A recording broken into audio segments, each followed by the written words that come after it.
रहा है। आपको गर्व होना चाहिए, मैं तो कहता हूँ निश्चित रूप से होना चाहिए, क्योंकि आपके यहाँ रुद्राक्ष रेजिडेंसी में डॉक्टर सीताराम जी गुप्ता रहते हैं। पूरे देश भर में पर्यावरण संरक्षण को लेके, गो संवर्धन को लेके इतना बड़ा काम कर रहे हैं।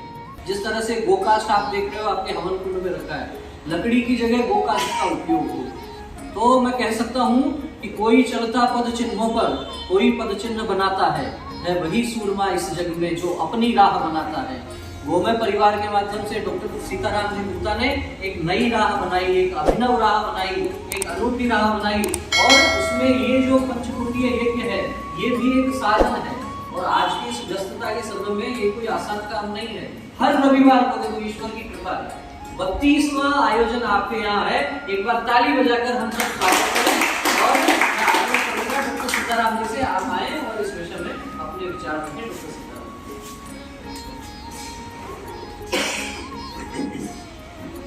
सबसे पहले माँ गायत्री के चरणों में वंदन, गुरुदेव और गुरुमाता के चरणों में वंदन, व्यासपीठ पर बैठे हुए आचार्य श्री को नमन, और आपके हृदय कमल में बैठे हुए उस ईश्वर को मेरा नमन जिसने आपको प्रेरित किया यहाँ आने के लिए।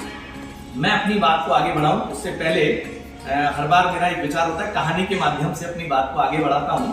और कहानी कुछ इस तरीके से है कि एक व्यक्ति था, उसने ईश्वर की बहुत अच्छी आराधना करी, बहुत सेवा करी, तो ईश्वर ने उसको वरदान दिया कि मांगो क्या मांगते हो। अब स्वाभाविक है, आदमी की सबसे बड़ी इच्छा क्या होती है कि मेरी जो इच्छा हो वो पूरी हो जाए, इससे ज्यादा और क्या मांगेगा आदमी। अब ऐसी स्थिति में और भगवान ने कहा कि तथास्तु, तेरी जो इच्छा हो वो पूरी हो। लेकिन होता क्या है, जीवन में कुछ भी मिलता है ना उसके साथ टर्म्स एंड कंडीशन जरूर जुड़ती है। कंपनियां भी कुछ देती है तो टर्म्स एंड कंडीशन लगाती है। तो ईश्वर ने कहा कि ये तो होगा लेकिन इसमें एक शर्त जुड़ी हुई है। उसने कहा कोई दिक्कत नहीं है, आप तो जो हो दो। तो उन्होंने कहा जो कुछ तू मांगेगा ना तुझे तो मिलेगा, लेकिन इससे डबल तेरे पड़ोसी को मिलेगा। तो उसने कहा कोई दिक्कत नहीं, आप तो दो। घर आया, सबसे पहली इच्छा थी भगवान मेरे एक शानदार कोठी हो जाए। खुद के तो एक हो गई, पड़ोसी के क्या हुई साहब, दिमाग खराब हो गया, ये क्या हुआ है यार, अच्छा भला मुझे एक मिल रही वहां तक तो ठीक था, पड़ोसी के दो कैसे हो गए, नहीं समझ में नहीं आया।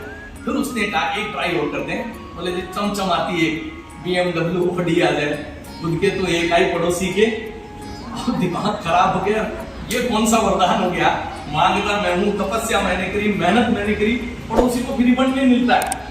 ऐसे उसने 2-4 चीजें और मांगी, हर बार पड़ोसी को डबल, लेकिन बर्दाश्त नहीं हुई ये चीज, यार ये तो मजा नहीं आ रहा। उसने भगवान को वापस बोल गया, प्रभु जी जल्दी आओ दोबारा से आप। क्या बात हुई, बोले आपका वरदान तक तो ठीक है, लेकिन ये जो आपने डबल पड़ोसी का किया है ये गड़बड़ है मामला, इसको आप बदलो। भगवान ने कहा देख भैया मेरा तो जो एक बार वरदान दे दिया ना वो दे दिया, इसमें कोई इफेक्ट बट नहीं है, चेंज नहीं हो सकता। आदमी का दिमाग होता है खुरापाती, वरदान किया ना, अब इस पड़ोसी को आनंद चढ़ाता हूं मैं। घर आया, बोले भगवान मेरी एक आंख टूट जाए। पड़ोसी की क्या हुई साहब, थोड़ी सी तसल्ली मिली, ठंडक, बोले बड़े मकान और बिल्डिंगों के आनंद ले रहा था, अब आया मजा, अभी देख और करता हूँ। बोले हे भगवान मेरा एक हाथ टूट जाए, पड़ोसी के तो इससे भी आनंद नहीं है, बोले भगवान एक टांग भी तोड़ दो मेरे को आप, पड़ोसी की। और यहां भी जब चैन नहीं मिला तो उसने कहा भगवान मुझे तो मार मार के अधमरा कर दो, तो पड़ोसी को। कमोबेश स्थितियां साहब दुनिया में ऐसी ही हुई। आदमी स्वयं के दुख से इतना दुखी नहीं है जितना पड़ोसी के सुख से है। लेकिन आज भी इस दुनिया में और हम जैसे कुछ अच्छे लोग हैं जिनके मन में ये भाव होता है कि हम दुनिया के लिए कुछ अच्छा कर सकें। अपने लिए तो दुनिया में सभी करते हैं, लेकिन आप विशेष देखिएगा जन्म जन्मांतर तक लोग उन लोगों को याद करते हैं जो समाज के लिए कुछ अच्छा करके जाते हैं। सब अपनी अपनी सेवा कर रहे हैं, कोई डॉक्टर के रूप में कर रहा है, कोई सर्विस के रूप में कर रहा है, कोई इंजीनियर के रूप में कर रहा है, व्यवसाय और तनख्वाह सैलरी अपनी जगह, लेकिन कहीं न कहीं भाव जब हमारा सेवा का आ जाता है तो वो काम अपने आप ही अनगिनत रूप से बड़ा हो जाता है। और कोरोना काल में मैं ईश्वर का धन्यवाद दूंगा, कुछ ऐसा ही विचार उन 1.5 महीने में ईश्वर ने और सौभाग्य से मेरे मस्तिष्क में डाला, और एक ऐसी लकड़ी की परिकल्पना हो गई जो विश्व में पहली बार बनाई गई।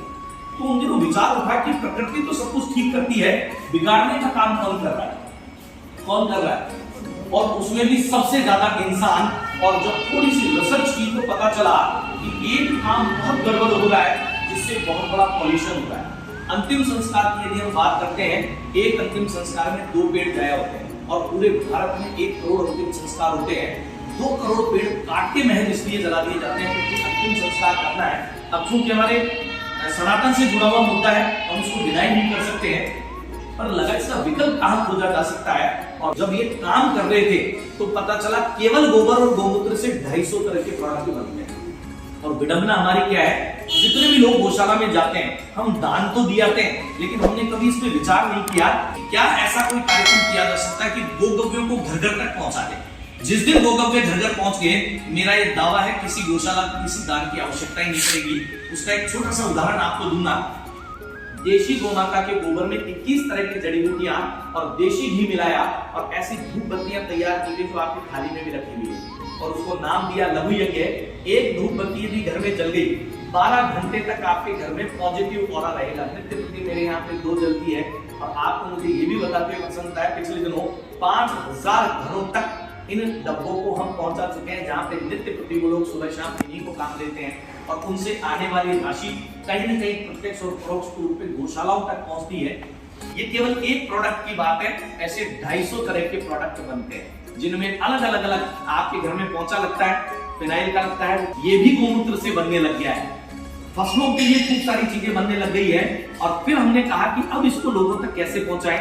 इसी दौरान जो मैं लकड़ी की चर्चा कर रहा था कि आपने सेकंड लहर में देखा होगा, अखबारों में खबरें आई कि लकड़ियां नहीं मिलने की वजह से 2000 से ज्यादा लोगों को गंगा में बहा दिया और पूरे भारत में जगह जगह लाइनें लगी शवों की, क्योंकि लकड़ियां ही नहीं थी। और उस विचार से ऐसी लकड़ी का निर्माण हुआ जो विश्व में पहली बार बनाई गई, जिसमें 2 आइटम मिलाए। ये तो केवल गोकास्ट है।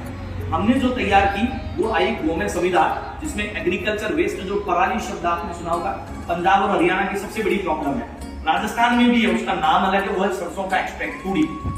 विदर्भ महाराष्ट्र में आप जाएंगे, वहां सोयाबीन की तूड़ी है। इनको हमने किसानों से खरीदना शुरू किया, गौशालाओं से गोबर लिया, हवन सामग्री मिलाई और एक ऐसी लकड़ी बन गई जो वर्ल्ड में पहली बार बनाई गई। और इस अभियान को भारत सरकार के स्टार्टअप इंडिया मिशन में चयनित किया गया, MNIT के MIIC में ऑफिस दिया गया और जब इस फाइल को लेकर हम नगर निगम गए, सरकार ने बड़ी सहजता से इसको स्वीकारा। और मुझे फिर आपको बताते हुए प्रसन्नता है, जयपुर के 11 मोक्षधाम सरकार ने हमको गोद दे दिए और पहले मोक्षधाम पे प्रैक्टिकली काम होना शुरू हो गया है। कमरा सरकार ने जगह खरीदी है, हम अपने और जन सहयोग से वो कमरे बनवा रहे हैं, वहां लकड़ी और सब सामग्री मिलेगी और एक बोर्ड लगाने जा रहे हैं जहां लिखा होगा कीमत इस लकड़ी की है, आप सक्षम हैं तो दे जाएं, वरना गोबे परिवार की ओर से भेंट लेकिन पेड़ों की लकड़ी जलाना बंद करें। तो हमने ये तय किया, वहां पर बोर्ड लगाएंगे, जो सक्षम है वो दे जाएं, जो नहीं उनकी ये भेंट है लेकिन पेड़ों की लकड़ी जलाना बंद करना पड़ेगा। अब लकड़ी बन गई थी, सरकार मान गई, लेकिन लोगों से कैसे बात करें। फिर ईश्वरीय प्रेरणा से विचार आया कि यज्ञ भी तो वही काम है, वहां भी जैसे यज्ञ में सब कुछ जल करके भस्म हो जाता है, वहां भी एक दिन हमें वैसे ही जल करके भस्म हो जाना है। तो उस भस्म होने से पहले हमें अपना इंसान होने का फर्ज अदा कर जाना है और हमने तय किया कि यज्ञ के माध्यम से हम लोगों तक अपनी बात पहुंचाएंगे। 27 मार्च 2022 से इस पंचकुंडी यज्ञ की श्रृंखला हमने प्रारंभ की और अभी लास्ट संडे का 31वां यज्ञ हुआ, आज 32वां है। आधा पौने 1 घंटा यज्ञ चलता है, 15-20 मिनट मेरी बात डिलीवर होती है और वहां 2 संकल्प हम दिवाते हैं सबसे। आप भी तैयार हो जाइए संकल्प लेने के लिए। पहला संकल्प, नित्य प्रति अपने घर में किसी भी एक गोगव्य का अनुपालन करेगा। जरूरी नहीं है घी लाए महंगा, वो धूपबत्ती भी हो सकती है, वो फिनाइल भी हो सकता है, वो साबुन भी हो सकता है, हैंड वॉश भी हो सकता है। मुझे आपको बताते हुए प्रसन्नता है, विश्व का सबसे महंगा इत्र भी गोबर से ही बनता है। और इसी चीज को जब इंप्लीमेंट किया तो अब थोड़ा सा भरोसा हुआ कि गोमाता को दान नहीं, प्रैक्टिकल कार्यों के साथ भी हम लोग सर्वाइवल मोड पे ले जा सकते हैं। आप सबने और मेरी बात को इतने धैर्यपूर्वक सुना, उसके लिए आप सबका बहुत बहुत धन्यवाद।